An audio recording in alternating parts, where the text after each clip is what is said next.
Welcome to the Fate Spun channel, a place where every story will make you feel, wonder, and hold your breath.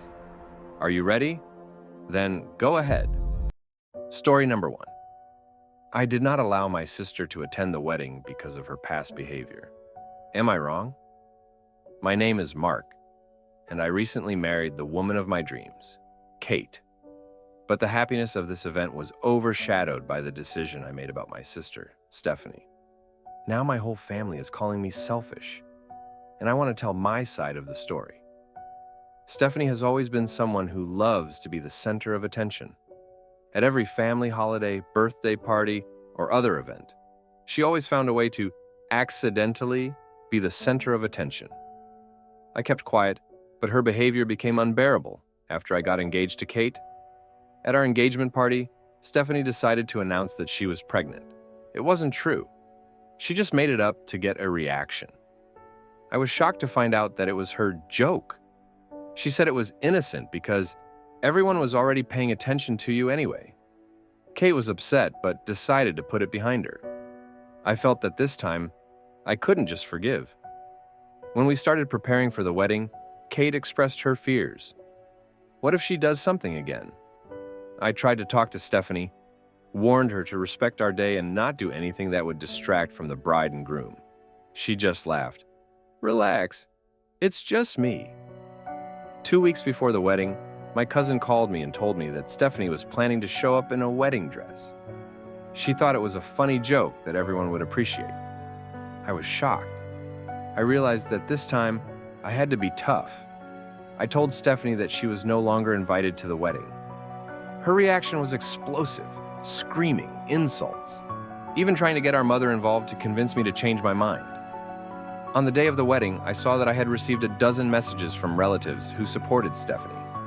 They considered me cruel and breaking family traditions. But I still stuck to my guns. Our wedding was perfect. Everyone said it was the most beautiful and peaceful celebration they had ever been to.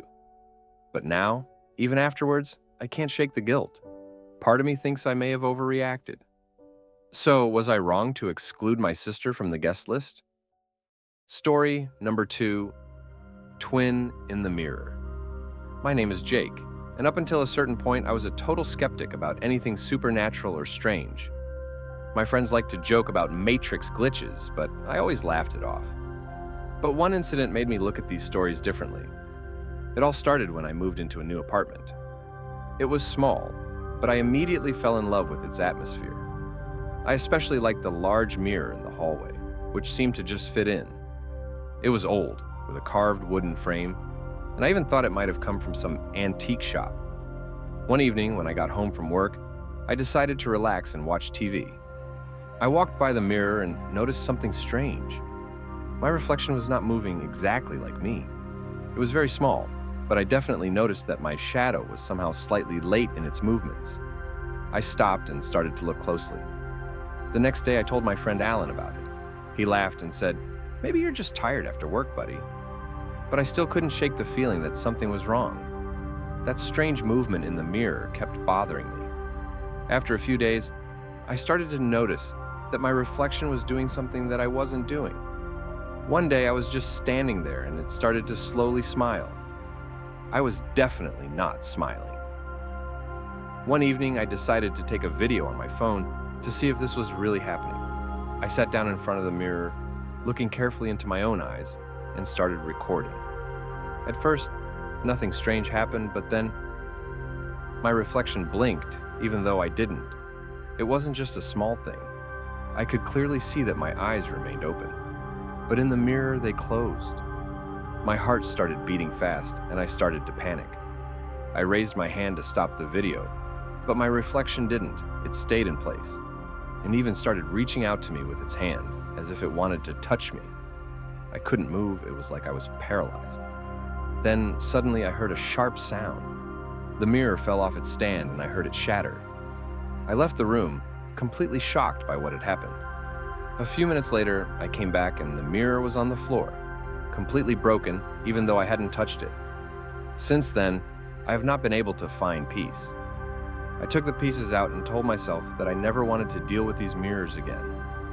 Sometimes when I look at myself on my phone or computer, I feel like something is wrong, that I'm not the only one who sees me. And more importantly, I started to feel that my reflection sometimes looks at me when I'm not looking at it. Sometimes I even feel it watching me from the darkness, as if I were no longer alone. Is it just my imagination, or is there something more? I still don't know. Story number 3. The Burden of the Inherited Throne. My name is Alex, I'm 29 years old, and I run a multi-million-dollar company.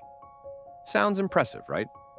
But every day when I walk into my office and see my name on the door, I have one question.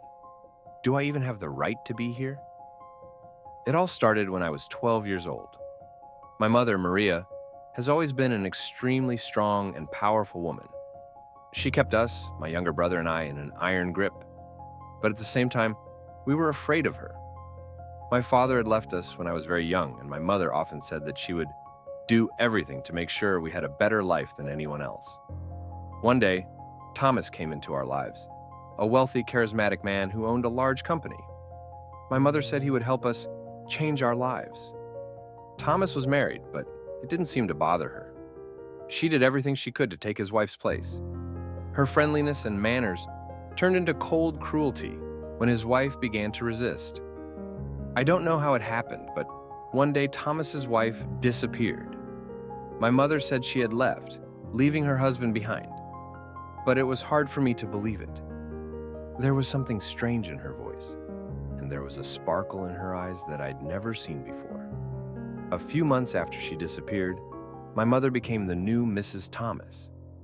She managed to convince Thomas to sign over part of the company to her, and a few years later, she took over as CEO. I quickly realized that our family was living off the tragedy of another. This depressed me, but I kept quiet because I was too young and afraid of my mother. Years passed, and Thomas died. My mother officially became the owner of the company. She did everything to prepare me for the role of director. I never felt like I wanted it, but I had no choice. Now I'm at the head of the company, and every day I feel guilty. I often think about that woman who might still be alive if my mother hadn't intervened in her life. I don't know what exactly happened, but I suspect the worst. My mother does not allow me to talk about it. She said, "Everything you have is the result of my labor. Don't you dare question it," but I can't forget it. Every day I see her portraits in our office, and I feel like it's hard to breathe. It seems to me that this company is a monument to her cruelty. I wrote this here because I don't know what to do. Give up everything we have? That would leave our family without a livelihood. But I cannot live with this burden any longer either. No matter what decision I make, I know one thing. The sins of parents always cast a shadow on their children. Thank you for watching the video. Subscribe to the channel, like it, and don't forget to leave a comment. See you in the next video. Good luck!